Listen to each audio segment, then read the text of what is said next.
Jadi kita tuh sebenarnya ingin mengembalikan Cibaduyut ke masa kejayaannya, tapi dengan look yang lebih internasional. Don't fear failure. Artinya kita jangan pernah takut gagal.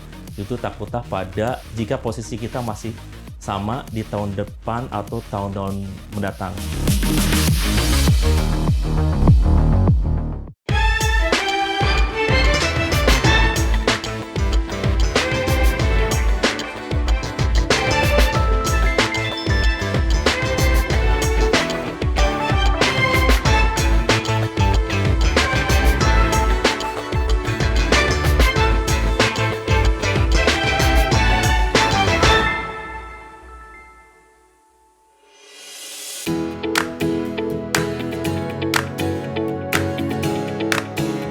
Saya dengan Benny Ramdhani Sofara di Blankenheim, saya sebagai founder.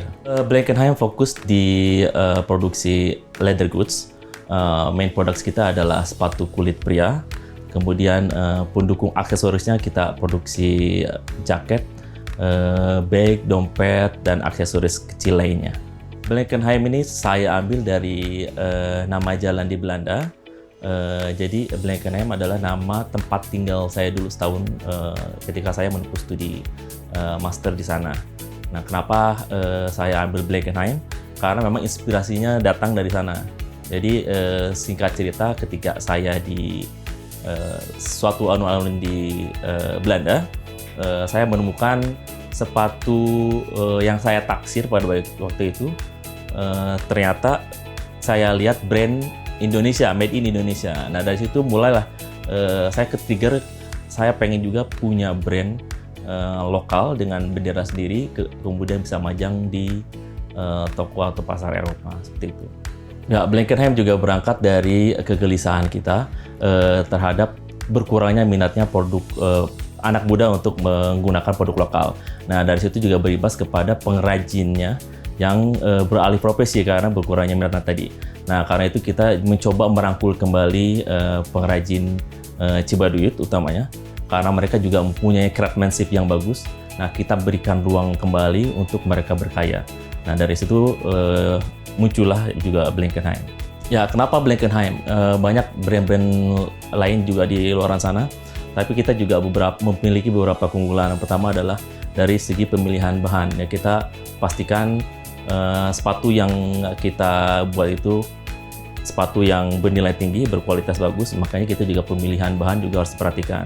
Ya, kemudian yang kedua adalah kita memiliki craftsmanship Cibaduyut yang sudah dikenal mumpuni di dunia. Nah, kita juga memberdayakan lagi pengrajin lokal Cibaduyut untuk kembali berkarya sesuai dengan passionnya menciptakan produk yang terbaik. Kemudian adalah desain yang unik dan inovatif. Kita memiliki desain minimalis dan elegan. Lalu kita juga menciptakan produk yang versatile, artinya bisa digunakan di kondisi formal ataupun informal. Misal kita beri kebebasan kepada pelanggan untuk memilih ketika mereka memilih sepatu Kepto misalnya yang kita buat casual, tapi mereka bisa minta dibuatkan untuk lebih formal. Nah, kita ganti outsole-nya dengan yang lebih formal.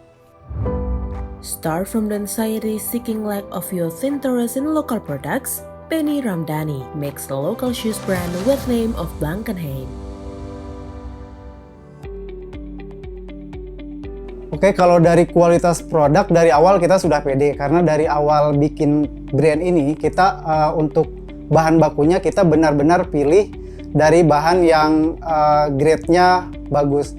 Di persepatuan ini kita tidak serta-merta punya keinginan langsung bikin, tapi kita sudah di persepatuan ini sudah disuguhkan oleh orang tua kita. Jadi orang tua kita, kakek kita itu sebelumnya juga sudah menjalani bisnis sepatu ini. Jadi memang dari kecil kita sudah diperlihatkan cara produksi, bagaimana cara memilih bahan baku yang baik, bagaimana cara memproduksi sepatu yang baik. Cuman dulu orang tua kita memang tidak menggunakan brand, kebanyakan maklun punya orang. Jadi ada beberapa brand yang bagus bikin produksi di keluarga kita. Nah, di 2015 ini kita mulai produksi sendiri, bahan bakunya juga kita cari sendiri, kemudian kita mulai naikkan ke online shop itu. Pertama kali di salah satu online shop dan animo masyarakat itu cukup baik. Dari itu kita mulai semangat dan kita mulai pede lagi. Oke, untuk media pemasaran itu kita sebelumnya lebih ke online di 2015 itu. Mulai coba waktu itu masih Facebook, mulai coba Facebook, kemudian kita juga bikin website sendiri. Kemudian di online shop ini kita juga lumayan dilirik, jadi kita sering dibuatkan banner utama, dibantu pemasaran lah ya sama mereka, sama online shop ini. Kemudian kita juga dilirik oleh salah satu kementerian, kita sebutlah Kementerian Perdagangan. Itu kita sering ikut sertakan di pameran-pameran. Ini lumayan untuk pemasaran offline kita sih sebenarnya. Jadi kita sering mengikuti pameran keliling Indonesia. Kemudian kita juga pernah ikut pameran di Amerika melalui kurasi dari Blibli dan Kementerian Perdagangan. Lalu di 2019 itu kita memutuskan untuk bikin offline store. Blankenheim would like to bring back the craft's glory of Cibaduyut to the global level.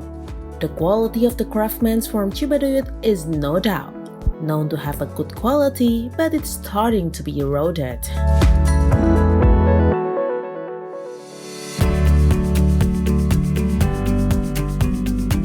Ketika kurangnya minat anak muda untuk menggunakan produk lokal, akhirnya mereka juga beralih profesi lain ya di luar kemampuan mereka. Banyak dari mereka menjadi tukang parkir, kemudian pekerjaan lain yang bukan keahliannya. Akhirnya dari situ kita berpikir untuk coba deh rangkul lagi kembali untuk mereka memberikan ruang untuk berkarya, kemudian menjalankan profesi yang memang mereka ahli di situ.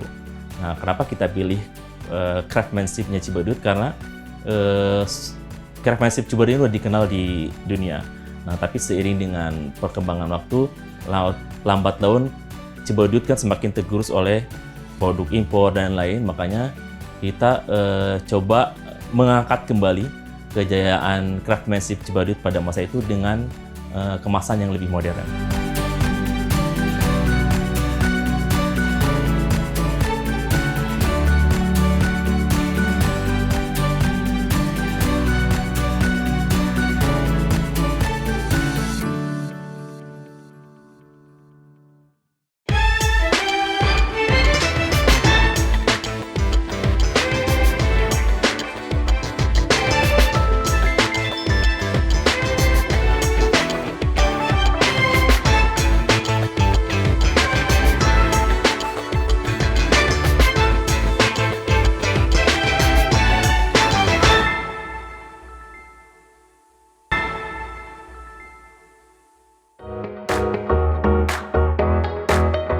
When starting builds Blankenheim, there is no one resist Benny's idea.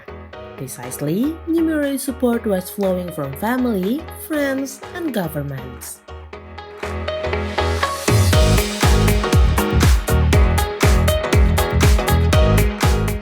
Alhamdulillah tidak ada pertentangan, tapi dukungan banyak karena sebetulnya juga bisnis sepatu ini bukan tanpa alasan. Jadi dulu mendiang ayah saya juga sempat menekuni bisnis sepatu namun terhenti. Nah, kemudian dari dukungan lain juga dari ya terutama dari teman kerabat, juga dukungan juga kita dapat dari eksternal ya. Salah satu contohnya mungkin dari kalangan pemerintah yang juga memberikan dukungan apresiasi terhadap bisnis kita.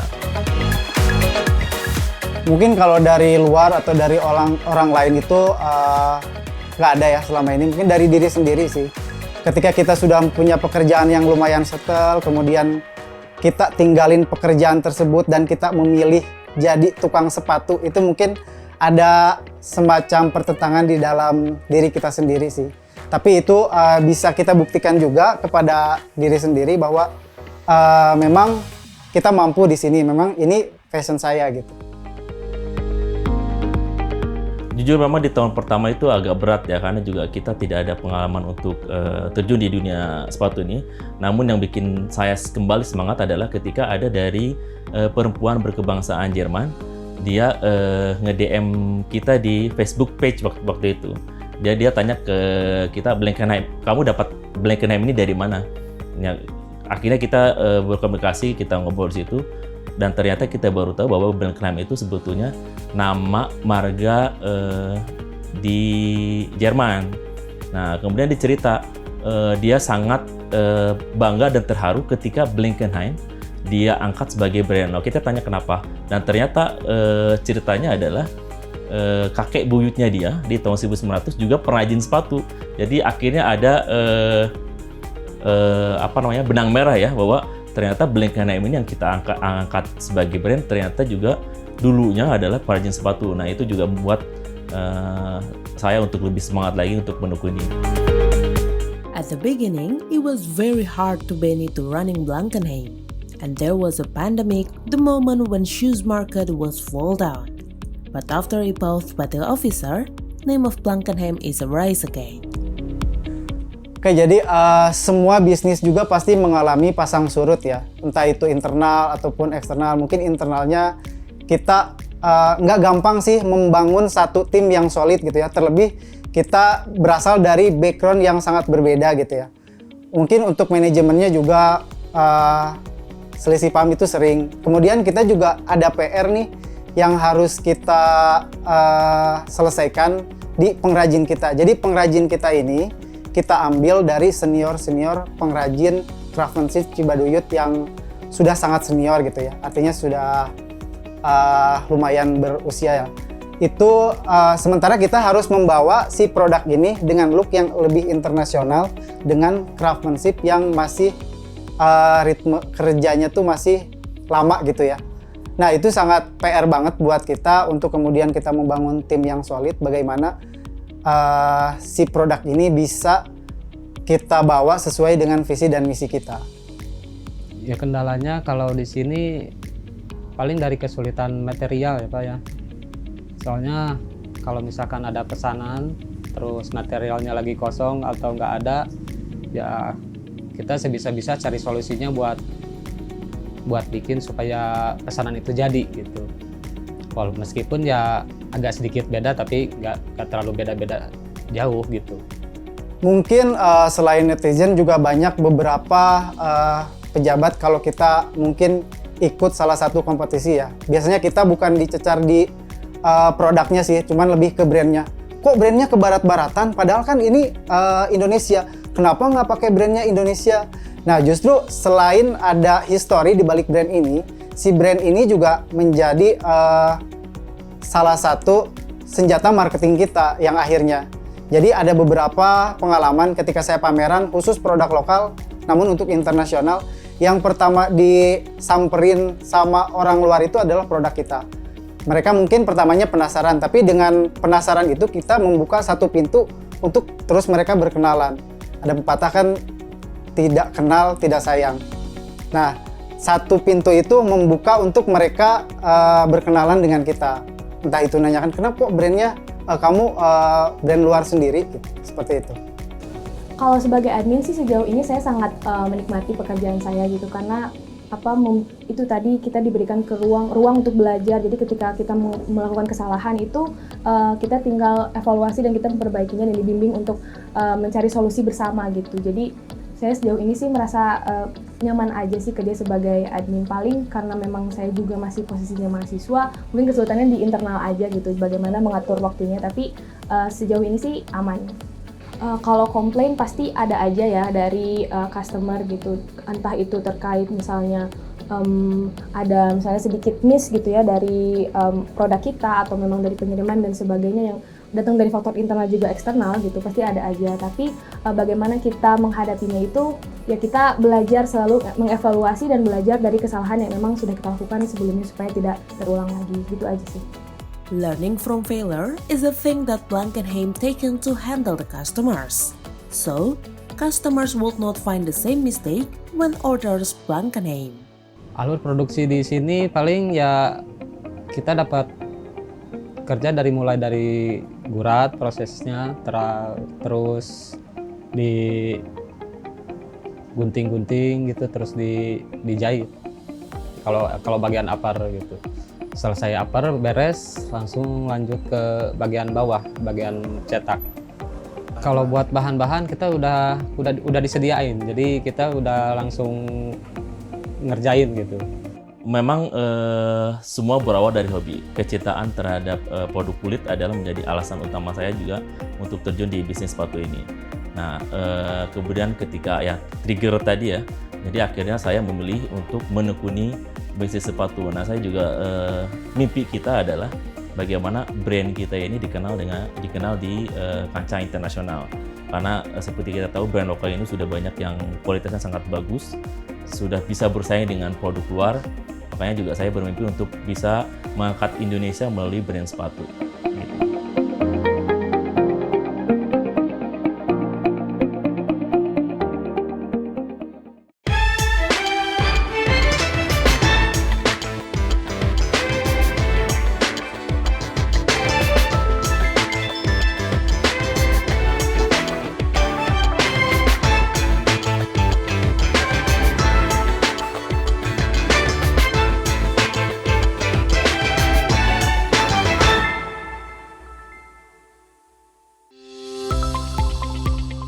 Blankenheim had a dream to expand in global market. Slowly but steadily, handmade shoes industry from Bandung is back growing up. Blankenheim offering premium local leather shoes with a trendy design. Berawal memang dari mimpi kita yang ingin ekspansi sepatu kita di negeri Eropa, negeri di mana Blankenheim lahir. Nah, dari situ kami juga mulai merasakan beberapa pencapaian yang sudah kita raih. Ya, jadi kita juga beberapa kali mendapatkan penghargaan dari pemerintah sebagai finalis apresiasi kreasi Indonesia yang terakhir di 2021 dari Kementerian Pariwisata dan Ekonomi Kreatif. Kemudian beberapa pencapaian lain yang mungkin kita patut kita banggakan adalah ketika produk kita juga dipajang di pameran di Amerika dan Korea waktu itu, dan tahun ini kita juga lolos kurasi untuk tampil di gerai Uniqlo. Nah, artinya pencapaian-pencapaian yang menurut kita sedikit perlahan untuk mencapai mimpi kita tembus ke dunia internasional.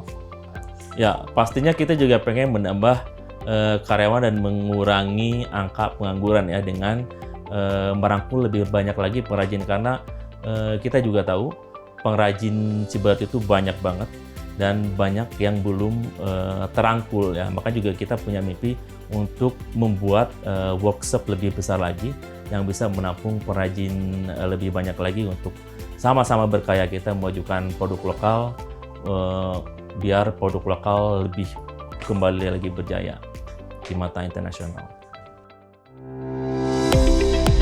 Kalau saya kan karakternya menggebu-gebu tough gitu. Kalau si partner saya ini karakternya santai. Kemudian yang bisa ditiru mungkin sabar ya, santai sama sabar ketika menghadapi, kan kalau di bisnis ini kita sebagai pengusaha selamanya kita harus tetap berusaha, ada pasang surutnya. Nah, ketika kita terpuruk, ada hal yang kita tuh butuh pegangan harus ngapain gitu. Mungkin dari si Om Ben ini kita bisa belajar cara dia menghadapi masalah seperti apa gitu. Ketenangannya sih, kesabarannya.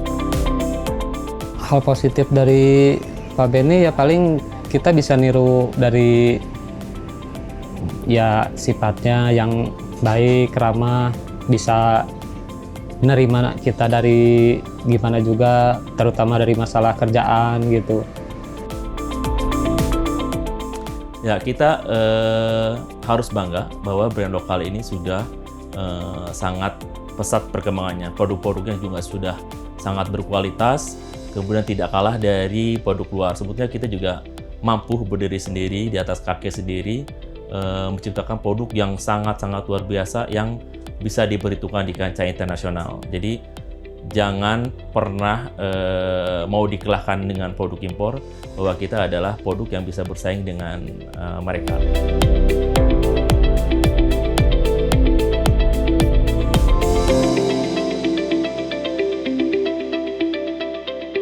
Sebenarnya dari awal tuh kita ingin membuat produk. Jadi kita tuh sebenarnya ingin mengembalikan Cibaduyut ke masa kejayaannya, tapi dengan look yang lebih internasional. Jadi sebenarnya target pasar kita itu kalau lokal ya di luar Bandung, karena market kita itu 80% di luar Bandung. Kemudian untuk internasional mungkin kita lebih ke Eropa ya, karena sesuai dengan tema brand kita Eropa. Jadi kita tuh ingin membuat satu aja toko di Eropa, entah itu Belanda atau Jerman gitu ya. Mulai sekarang juga untuk pemasaran online-nya kita sudah mulai mengarah ke sana dan sudah lumayan terbuka jalan untuk ke sana. Jadi banyak yang direct via Instagram gitu ya, yang pemesanan. Kemudian kita juga untuk corporate merchandise-nya di tahun 2021 kemarin kita mengirim ke beberapa negara di Eropa. Many dreams and expectations that Blankenheim set as a vision. Want to reduce unemployment? Cibaduyut's craft industry get bigger. Also, promote local shoes in international level.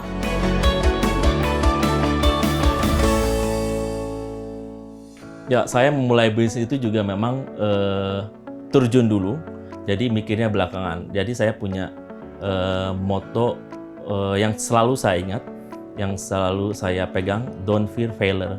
Artinya kita jangan pernah takut gagal, itu takutlah pada jika posisi kita masih sama di tahun depan atau tahun-tahun mendatang. Kalau dengan begitu artinya kan kita tidak bergerak, kita hanya jadi penonton, melihat orang bergerak maju dan merangkak naik. Nah makanya sikat aja, terjun langsung, nanti yang lain belakangan.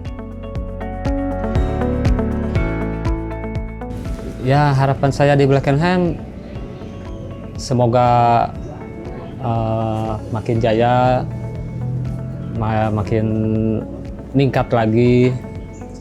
Ya dari segi gimananya lah, pokoknya yang terbaik aja.